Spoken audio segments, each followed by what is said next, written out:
निजीकरण जहां होगा तो वहां आरक्षण है क्या? नेता है बहुत जो मिलिट्री में जिन्होंने नौकरी करी, अगर उनको 6 महीने पहले रिटायरमेंट कर दिया तो वो कोर्ट में गए, अपनी नौकरी छोड़ दो तो कम से कम दूसरे लोग लाइन में लग रहे उनको नौकरी मिल जाएगी। ये बहुत पूजा पाठी करने वाले लोग हैं जिनकी सरकार है आज। ये हैं जो बलि प्रथा कर वाले थे, ये बलि प्रथा वाले हैं तो जरूर वही राइट देश के पीएम को है, वही राइट देश के आम आदमी को है। 30 तारीख को हर जिला मुख्यालय पे एक प्रोग्राम होगा।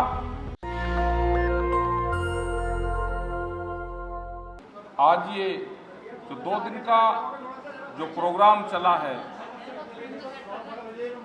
परिसंघ, और यहाँ पे हमारे भंते महाराज जी हैं और इनका बड़ा योगदान आंदोलन में रहा।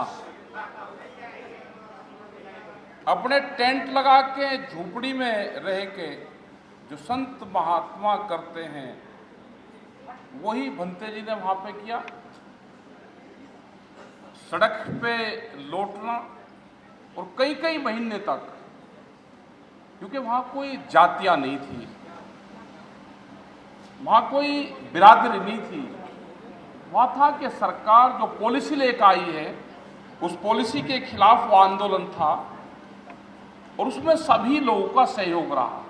डॉक्टर रुद्रराज जी वहां पे बहुत बार गए, एक बार नहीं मतलब बहुत बार गए। जब भी बुलाते थे, कोई प्रोग्राम होता जब जाते थे, इनके टेंट वहां पे लगे हुए थे, वहां जाते थे, बैठ के बातचीत करते थे। और डॉक्टर साहब से संबंध आज का नहीं है, बहुत पुराना टिकैत साहब के टाइम से इनसे संबंध रहा है। इन्होंने सामाजिक लड़ाइयां लड़ी और जो दबे कुचले लोग थे उनको उठाने का प्रयास किया। कभी भी किसान आंदोलन हुए तो उसमें भी आते थे, मंच पे भी बहुत बार आए, अपनी बेबागी से अपनी बात रखी। और जहां तक एक सवाल आता है कि दलित समाज, आपको दलित समाज की परिभाषा नहीं पता। दलित समाज एक जाति का नहीं है, गांव में रहने वाले हम सब लोग जिसके हाथ खेत की मिट्टी से लगे हुए हैं, सने हुए हैं, जिसके कपड़े खेत में काम करते हुए गंदे हैं, हम सब लोग दलित हैं। आप जाओ खेत में काम करके, वही खेत के कपड़े पहन के, मिट्टी हाथ में लगी होगी आपके, आप जाओ, आप किसी भी जाति के हो, आप जाइए शहर में, अगर आपको घर के अंदर घुसने दें वो बाहर बैठाएगा आपको। तो शहर वालों के लिए, बड़े लोगों के लिए हम सब दलित हैं। तो दलित कोई अपवाद नहीं है, दलित वो है जो गांव में काम करता है, खेत में काम करता है, अपनी शारीरिक मेहनत करता है। गांव का किसान, गांव का भूमिहीन किसान, जो गांव में जिसको मजदूर कहते हैं, जिसके पास जमीन नहीं है, गांव में जिसके पास में जमीन है वो किसी भी जाति धर्म का है, जब वो शहर में आता है नौकरी के लिए, फैक्ट्री में काम करता है तो वो मजदूर कहलाता है, लेकिन वो देश का निर्माण दाता है। उसके अलग अलग नाम आपको मिलेंगे, जैसे ही उसकी फॉर्म चेंज होगी उसके नाम बदल जाएंगे। तो जातियों का, धर्म का तो खेल रहा ही नहीं देश में। अब तो जो ये आपने जो मुद्दे लिखे हैं, डॉक्टर साहब ने बहुत चुनिंदा मुद्दे लिखे हैं। अब तो ये आरक्षण वाला सिस्टम, जो आंदोलन करते थे वो कोई भी किसी जाति का आरक्षण जिसको मिला हुआ है वो धीरे धीरे खत्म हो जाएगा। सरकार को करना भी कुछ नहीं पड़ा और आरक्षण भी खत्म होगा, सबको एक ही लाइन में लगा दिया। निजीकरण जहां होगा तो वहां आरक्षण है क्या? सरकारी या नौकरी खत्म। जो आरक्षण मिलता था, जो हमारे लोग, गांव के लोग जो बहुत गरीब आदमी थे, जिनके पास में कुछ साधन नहीं था, आरक्षण की सुविधाएं मिल गई तो उनके परिवार चल गए। जो भूमिहीन किसान थे, जो मजदूर थे, उनका उद्धार हो गया, वे शहर में आ गए, उन्हें दूसरे लोगों को और को ले आए, आरक्षण का लाभ मिला तो उनको लाभ मिल गया। लेकिन अब धीरे धीरे वो व्यवस्था खत्म होती जा रही है।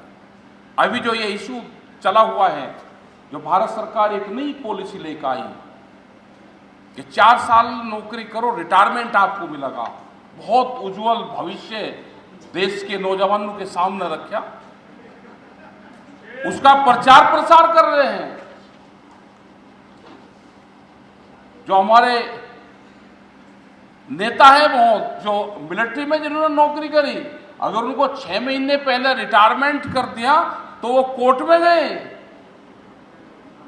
कि नहीं 6 महीने पहले मेरे कागजों में खामियां थी। एक एमपी है, वो यहां से गाजियाबाद से, कोर्ट में गए, नाम ना लो बीमारियों का। हमने ये कहा कि जो इस व्यवस्था का समर्थन करता हो, वो एमपी हो, एमएलए हो, कोई नौकरी पेशे वाला हो, जो भारत सरकार की पॉलिसी का समर्थन करता हो, जिसकी नौकरी 4 साल हो गई हो, वो नौकरी छोड़ दे और कहेंगे भारत सरकार की पॉलिसी बढ़िया थी, मैं इसके समर्थन में नौकरी छोड़ता हूं।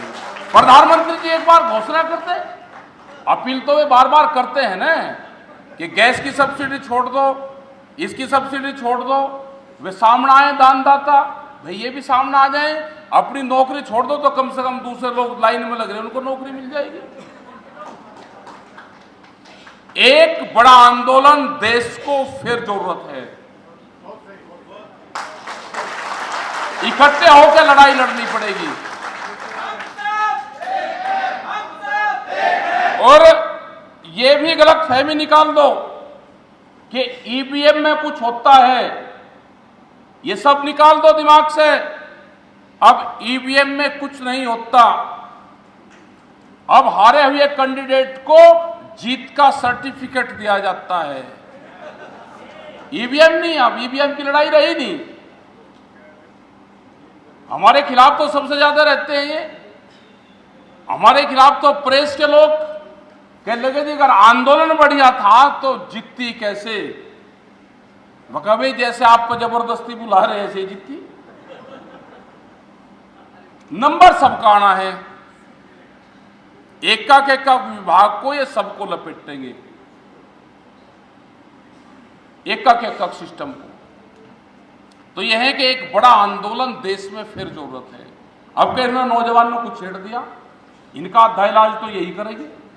हमने तो शांति की अपील करी है कि शांत रहे भाई, क्योंकि अगर इनको बच्चों को थोड़ा भी सहारा कोई भी दे देगा तो जिसका नाम ही अग्निपत्र रखा, अग्निपत्र नाम रखा उसका, अग्निपथ, इनको कोई बताने वाला नहीं है।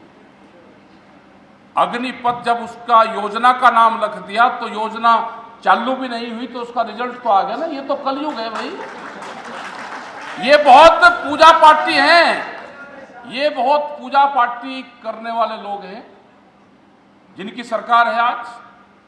हमने भी कहा कि पूजा पाठ करने वाले लोग हैं, लेकिन ये कौन से वाले हैं? ये हैं जो बलि प्रथा कर वाले थे, ये बलि प्रथा वाले हैं। है तो जरूर ये, जब बलि प्रथा थी तो इस खानदान से हैं, क्योंकि इनको लड़ाई भिड़ाई में मजा आता है। उत्तर प्रदेश में इन्होंने हिंदू और मुसलमान को लड़ाया, हरियाणा में जाके इन्होंने जाट और नॉन जाट को लड़ा दिया, ये पंजाब चले गए तो सिख और हिंदू को लड़ा दिया, ये गुजरात गए तो पटेल और नॉन पटेल को लड़ा दिया, ये महाराष्ट्र गए तो मराठा और नॉन मराठा को लड़ा दिया, यहाँ पे गांवों में किसान और मजदूर को लड़ा दिया कि लगा तुम्हारी मजदूरी कम है बढ़ाओ, उनके किसान को बिजली वालों से लड़ा दिया। हमने कहा भाई ये किस तरह की सरकार है जो तोड़ फोड़ और लड़ाई भिड़ाई में भी विश्वास रखे, मतलब कोई छोटा ही नहीं जिसको लड़ाई भिड़ाई ना करे, जातियों को लड़ा दिया आपस में। तो ये समझ लेना चाहिए सबको। अपने जो आपके संगठन बने हुए हैं सामाजिक इशू पे, जो भी आपने योजनाएं बनाई हैं, जिन जिन लोगों से आपकी बातचीत हुई है, डॉक्टर साहब उदित राज जी जो योजनाएं बनाकर चल रहे हैं, इसी तरह की योजनाएं बहुत सी बनी हुई हैं। वे सब जिस दिन इकट्ठी हो जाएगी वे ताकतें सारी एक जगह आ जाएगी, उस दिन कुछ इलाज पा सकता है। अकेले अकेले कुछ नहीं होगा। देश की जनता तो साथ में है। जब विपक्ष खत्म हो चुका है तो देश की जनता तो अपने आप सड़कों पर आएगी। इनको विपक्ष वालों को भी कुछ काम करना चाहिए, जो बैठे हुए यहाँ पे बोल ही नहीं बिल्कुल भी। इनको भी अपना कुछ न कुछ काम करना चाहिए। हाउस में ही काम करना चाहिए, हाउस से बाहर काम करना चाहिए। ये करें तो कुछ। देश की जनता तो तंग है और वो आज चाहती है कि कोई न कोई अगवानी करके सामने आए। तो ये पहल हुई, अच्छी पहल है। आपने जो भी इशू लिए, आरक्षण के इशू लिए, आपने ईवीएम का इशू लिया, आपने निजीकरण का इशू लिया। निजीकरण का इशू पूरे देश के नौजवानों को बर्बाद करेगा। कुछ जगह कुछ घरानों पे पैसा इकट्ठा होगा, दूसरे लोग गरीबी में जीवन जिएंगे, रोटियां के मोहताज होंगे, अनाज बड़े लोगों की तिजोरियों में बंद होगा, जो उनके गोदाम होंगे उसमें बंद होगा, रोटी तिजोरियों में बंद होगी। एक ही टाइम पे भूख के आधार पे रोटियों की कीमतें तय होगी कि भूख कितनी लगी है, उसके आधार पे कीमतें तय होंगी। तो आंदोलन शांतिपूर्ण तरीके से अपनी बातचीत, अपनी बात समाज में कहनी पड़ेगी। बाबा साहब का जो संविधान है, हमने कहा कि देश धार्मिक उससे नहीं चलता, देश चलता है संविधान से। हमको सबको बाबा साहब के लिखे हुए संविधान में राइट्स दिए गए हैं कि सबको यहाँ पे पूजा पाठ करने का सबको राइट्स है। कौन पूजा पाठ कैसे करता है, कौन पूजा पाठ कैसे करता है, उस पर कोई कंट्रोवर्सी नहीं है। सबको राइट्स है। वो घर में करे, बाहर करे, किसी स्थान पे करे, वो करे, सबको राइट्स है। संविधान में हमको सबको बराबरी का अधिकार दिया गया है। यहाँ कोई छोटा बड़ा नहीं है, सबको संविधान में सबको राइट्स दिए गए हैं। मैंने सुना, आज अखबार में पढ़ा कि देश के प्रधानमंत्री के खिलाफ किसी ने टिप्पणी की। नहीं करनी चाहिए, प्रधानमंत्री हैं देश के, लेकिन उनके खिलाफ मुकदमे दर्ज है। कोई दूसरे लोगों के खिलाफ टिप्पणी करे तो उनके खिलाफ कोई मुकदमे दर्ज नहीं है। संविधान में तो ये नहीं है। संविधान में राइट सबको दिए गए हैं। वही राइट देश के पीएम को है, वही राइट देश के आम आदमी को है। उसमें कोई छोटा बड़ाई नहीं करी गई है। तो देश संविधान से चलेगा। यहाँ की सरकारें सोच लें, समझ लें,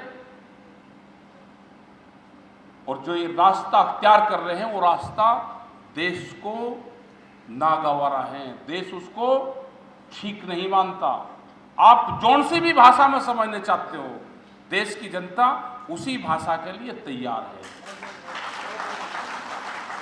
लेकिन शांति, जो देश के नौजवान हैं, उनसे हमारी शांति की अपील है सभी से कि वे अपना धरना प्रदर्शन शांति से करें। हम पूर्ण रूप से उनके साथ में हैं।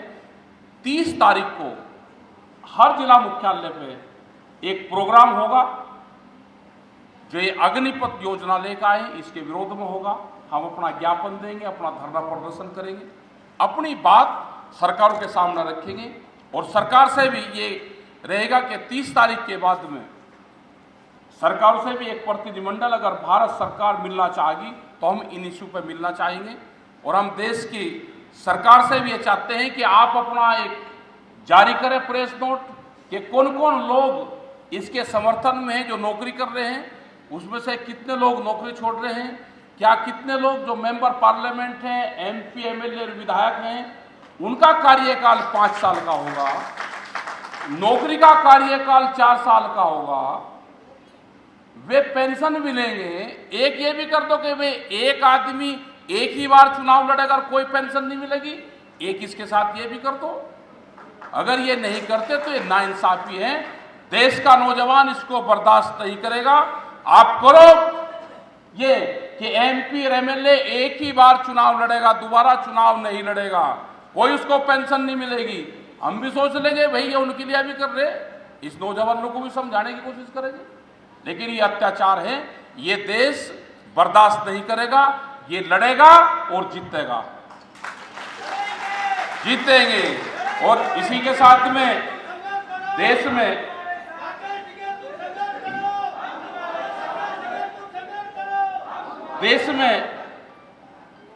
जय भीम जय संविधान के नारे जब तक लगते रहेंगे, कोई अपने आप को अलग नहीं समझेगा। अभी हम महाराष्ट्र में गए तो बाबा साहब के लड़के की वाइफ वहाँ पे मिली, इनका पोता मिला। हमने कहा भाई हमारे इधर खास करके दिल्ली और जो पूरा जो क्षेत्र है उसमें ये नहीं जानते कि बाबा साहब के लड़के की वाइफ और इनके पोते भी हैं, इनका परिवार भी है। मगर आप यहीं रहते होंगे, उधर कोई नहीं जानता, आप उधर आओ। वे उन्होंने एक प्रोग्राम में हमारे साथ में रहे तो उनका जो पोता था वो बड़ा सीधा है वो लड़का, उनके फोटो वगैरह खींच के हम जाए, साथ में बातचीत करी। तो वे इधर आएंगे, उनको भी इधर दिखाओ, नहीं तो ये समझ रहे कि बाबा साहब का कुछ है ही नहीं और इनके नाम पे और लोग में कहा भाई सत्ता हासिल कर ली, आपको पता कोई मदद करी, कह लीजिए मदद किसी ने कुछ नहीं करी। तो वही इनका परिवार भी है, वे भी हैं, सारी चीज़ें हैं, उनको भी इधर बुलवाओ और जब भी प्रोग्राम होते हैं तो यहाँ पे उनको लेकर आ करो। और जो भी अगला एक प्रोग्राम यहाँ पे जब पार्लियामेंट में होगा बाबा साहब की उस पे जयंती पे या कुछ उस पर होता है ना प्रोग्राम 14 अप्रैल को, आपके भारतीय किसान यूनियन की तरफ से भी हम पूरे यहाँ पे स्टॉल्स लगाएंगे, अपने बैनर लगाएंगे टिकैत साहब का, उनका जय भीम और जय टिकैत के नारे इस देश में लगेंगे, जय भीम जय छोटू राम के नारे देश में लगेंगे और इन्हीं नारों के साथ हम आगे बढ़ते हैं। धन्यवाद। नेशनल दस्तक की आपसे गुजारिश है कि अगर इसको बचाना चाहते हैं तो नेशनल दस्तक को सब्सक्राइब करने के लिए रेड कलर के सब्सक्राइब बटन को दबाएं, फिर बेल आइकन की घंटी दबाएं। नेशनल दस्तक को बचाने के लिए बहुत जरूरी है कि हर खबर को शेयर करें, लाइक करें, कमेंट जरूर करें।